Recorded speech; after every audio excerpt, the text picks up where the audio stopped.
Magandang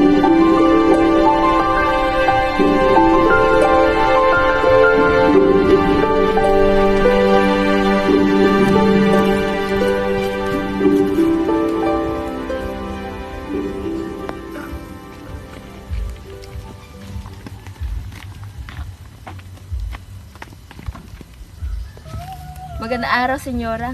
Magandang araw rin. Senyora, senyor, salamat sa inyong pag-unlak sa aking imbitasyon. Halip maupo muna kayo at pag-usapan natin ang inyong duwada. Salamat, senyora. Kung tungkol ito sa aming duweda, kami po sana'y makikiusap, senyora. Anong klaseng pakiusap ito?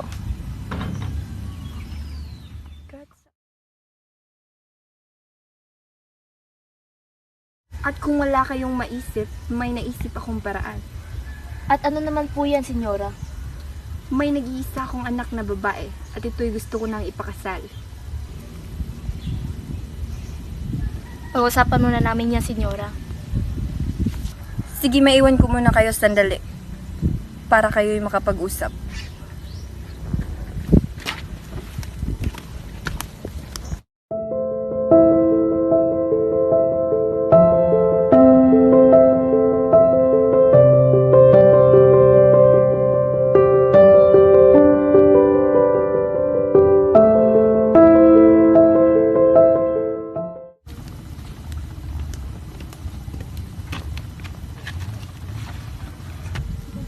Senyora, napag-usapan na naming mag-asawa na kami papayag sa alok mong pag-iisang dibdib ng ating mga anak. Mabuti naman at sa ganun, nagkakaintindihan tayo. Balae. Salamat. Salamat, senyora. Pinapatawag mo raw ako, ina? Halika't umupo ka at may sasabihin ako sa'yo. Ano ho yun, ina? Napagdesisyonin kong ipakasal na dahil nasa tamang edad ka na. Ano? Ipapakasal mo ko sa lalaking hindi ko naman lubos kakilala? Wala ka nang magagawa. It's all settled. You're so unfair, ina. Nika! Bumalik ka dito! Nika!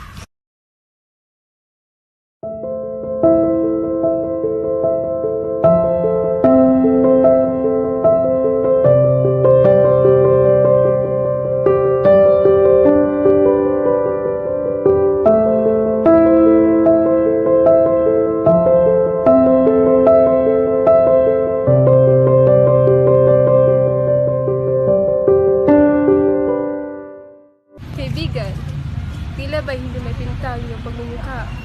Parang napakalungkot mo ngayon. Anong gagawin ko? Ipapakasal nila ako sa lalaking hindi ko naman lubos nakilala. Ngunit, kaya ko ba silang talikuran?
Balae! Balae.